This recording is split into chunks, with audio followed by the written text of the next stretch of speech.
Nagpunta nga si Pangulong Duterte sa Hong Kong. Ito'y dahil na rin sa ibinigay sa kanyang Thanksgiving. Thanksgiving with former President PRRD Together PDB team. Nakikiisa din kaming mga OFWs dito sa Hong Kong. Grabe, hindi ko ma-explain ang excitement nung pagpasok ni Tatay Digong. Sobrang happy at nakakaiyak talaga. Actually, ang nasabi nga pong pasasalamat kay PRRD na yun, ang mga OFW sa nasabi nga pong naganap sa Hong Kong ay sobrang nagbigay ng kasayahan sa mga OFW na mga Pinoy na nandun.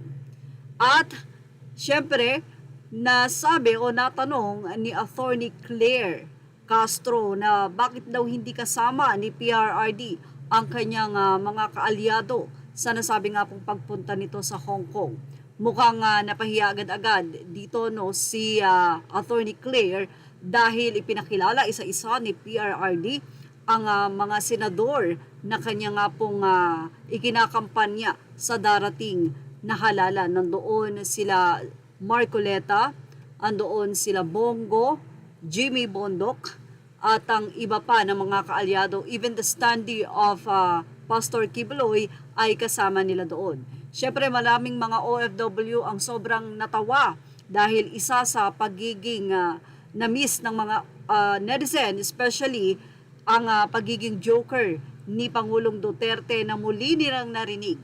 Iyak, tawa ang nangyari nga po sa nasabing event na iyon na kung saan maraming Pinoy ang sobrang na-miss ang dating Pangulo ng bansa na si PRRD.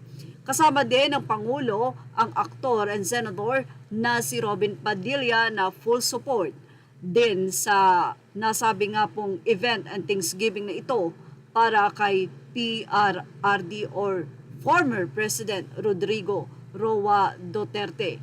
Kasama ang halos lahat ng kanyang senador ay nandoon. Siyempre, na-open din ni Pangulong Duterte ang pag-alis ni Vic Del Rosario sa Malacanang.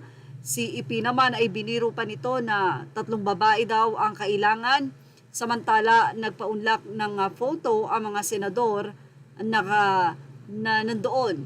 At siyempre, say na mga netizen, huwag ka lang magkakamali na ipahuli si Tatay Digong dahil people's power na talaga to. Say ng kanyang mga supporters. At say pa nila, praying for your safety, Tatay Digong, God guide you always, lalo na sa Davao Airport, may nag-aantay na daw ng mga pulis, Lord protect, #Solid Duterte Plan, Laban, Pilipinas, God save the Philippines. We love you, Tatay, from Hong Kong with love. Hahaha, kakatuwa, di pa rin mawawala pagka-joker ni Tatay Digong. Ito talagang nakakamiss kay Duterte, kuhang-kuha ang kiliti at gusto ng ordinaryong Pilipino. Punto por punto ang usapan, klaro at diretso, sabay kwento ng nakakatawa, kaya di boring at di nakakasawang manood at makinig.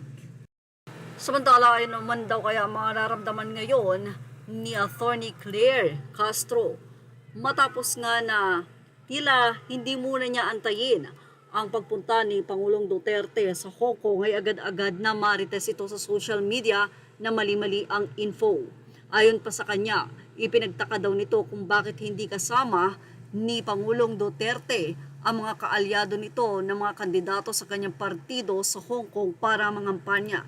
Not knowing na kasama ang mga ito at isa-isa pa nga itong ipinakilala ni Pangulong Duterte sa nasabi nga pong pasasalamat doon sa Hong Kong. Well, pati ang pag-warrant ng ICC ay pagmamarites nga daw at fake news ito na nagmula mismo dito kay Attorney Claire Castro. Maraming mga netizen na ang nagsasabi na dapat daw ay tumitingin muna si attorney sa mga balibalita bago ito maghayag ng kanyang mga opinyon. At yun ang ating Showbiz Snap Update. Thank you for watching. Images are all credit to the rightful owners. Please like, share, and subscribe.